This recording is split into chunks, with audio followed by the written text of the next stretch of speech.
Broadcasting from parts unknown USA, it's the many moods of Ben Vaughn.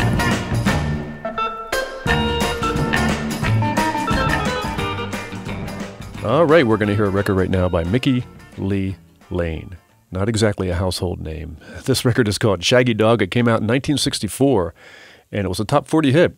Actually, number 39. It just made it into the top 40, and it was on the radio for a while, and it's one of the first records I ever bought with my own money. And most of you music fans out there know how important that is. And this record sounded different than everything else on the radio, different than the Beatles and the British Invasion, Motown and soul music and pop music. There was just something different about this that I couldn't put my finger on.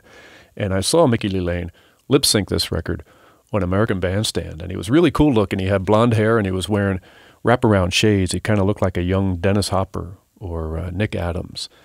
And Dick Clark asked him if the shades were prescription, which is the kind of question Dick Clark would ask. And Mickey Lee Lane said, yeah, and for another $50, I could have got windshield wipers. And Dick Clark laughed, and Mickey Lee Lane laughed, and I thought, wow, what a weird answer. And I found Mickey Lee Lane's address in a fan magazine, so I wrote him a fan letter, and he actually wrote me back personally. Usually you would get an 8x10 autographed picture and nothing else, but he wrote me back. And in the letter he said that he was on tour with the Dick Clark Caravan of Stars and was very, very happy to be performing every night. And he also thanked me for buying his record. And it was signed Mickey Lee Lane in his handwriting. And I was thrilled. I took it to school with me the next day. I took the letter with me and showed it to everybody. And no one seemed to be as impressed as I thought they ought to be. But I wrote him back. And it took a while. But I got an answer, and I got an answer from his brother, Bernie, who he co-wrote a lot of his songs with. And Bernie said in the letter that Mickey Lee Lane had been in a car accident and was recuperating, and it was raining the day I received this letter, and in my 10-year-old mind, I imagined the stained ink on the envelope being from Bernie's tears. But that wasn't true, because he lived for quite a while after that.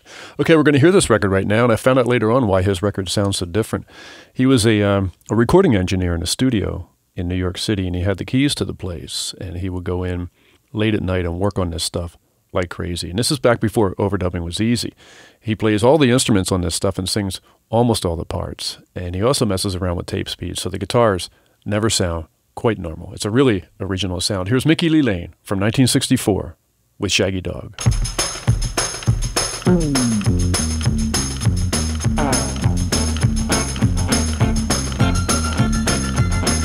the bird, pretty bird, 'cause the bird is a word. I do the dog, dirty dog, like a daddy frog. I do the shake, milkshake, like a hairy ape. I said a ja, jugga, jigga, boom, chicka, gaga. Ja, jugga, jigga, boom, chicka, gaga.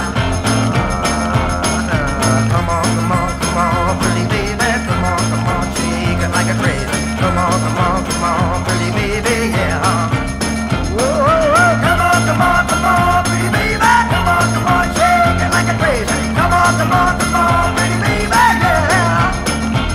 I do the pop, sugar pop, till you blow your top, and now you slop, flip flop, and you shake your mouth. I like a prawn down the log, be the Shaggy Dog. Instead of die, jigga, gaga. Come on, pretty baby. Come on, shake it like a crazy. Come on, pretty baby, yeah. Come on, pretty baby. Come on, shake it like a crazy. Come on, pretty baby, yeah.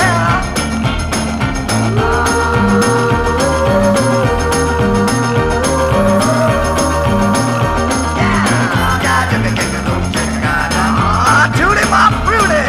Come on, pretty baby. Come on, shake it like a crazy. Come on, pretty baby, yeah.